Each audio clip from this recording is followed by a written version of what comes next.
दलित साहित्य एवं संस्कृति मंच गोरखपुर के तत्वावधान में दलित साहित्य सम्मेलन का आयोजन किया गया। सम्मेलन के दौरान दलित साहित्य के पहले और वर्तमान स्थिति पर चर्चा की गई। साथ ही दलित साहित्य को लोगों तक पहुंचाने पर विचार विमर्श भी किया गया। इस दौरान वक्ताओं ने कहा कि वर्तमान स्थिति में अभी भी दलित समाज शोषित और वंचित है। दलित साहित्य के प्रथम सत्र में दलित साहित्य का वर्तमान परिदृश्य और समाज, द्वितीय सत्र में दलित साहित्य और अम्बेडकरवाद तथा तृतीय सत्र में दलित साहित्य का भविष्य और भविष्य का दलित साहित्य पर चर्चा की गई। सम्मेलन हो रहा है जो 2024 का, ठीक है।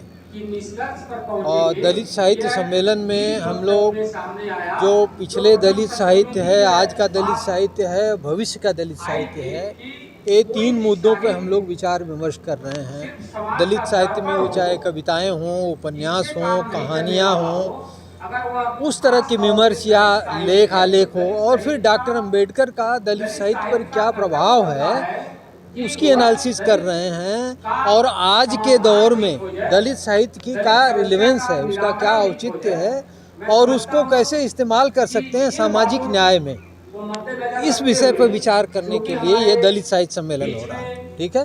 जैसा आपने कहा कि पिछला और वर्तमान में क्या अंतर दिख रहा है दलित? पिछला और आज के दलित साहित्य में केवल इतना ही अंतर है कि आज जो परिस्थितियां हैं वो पढ़ाई लिखाई के कारण, नौकरियों के कारण बदल गई हैं। पहले जो लोगों के सोचने का स्तर था, भगवान, भाग्य, इस पे जो ठहर जाता था आदमी, हार जाता था, बिल्कुल हारी है, बीमारी है, सबको ईश्वर से।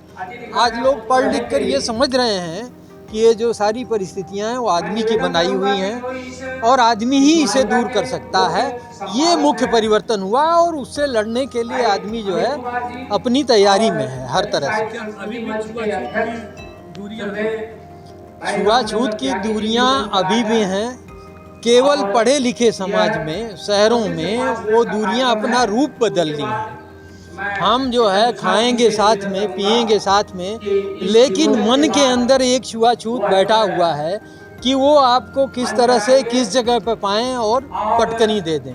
तो इस तरह से छुआछूत ने अपना रूप बदल लिया है, उसमें कोई परिवर्तन नहीं हुआ है। बल्कि कहें कि पहले जो गांव का छुआछूत था वो भौतिक स्तर पर था, वो समझ में भी आ जाता था। आज का जो छुआछूत है मन के अंदर है, साथ खा रहे हैं, पी रहे हैं, साथ नौकरी कर रहे हैं, वो समझ में नहीं आ रहा है कि कब वो हमारा प्रमोशन रुकवा देगा, कब हमें सस्पेंड करवा देगा, कब हमारी नौकरी ले लेगा, ये हमें नहीं मालूम पड़ता है। क्या नाम पड़ेगा आपका? मेरा नाम BR विप्लवी है।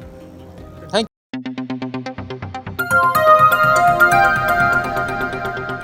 बजाओ जरा झूम के बजाओ, बजाओ बजाओ जरा झूम के बजाओ।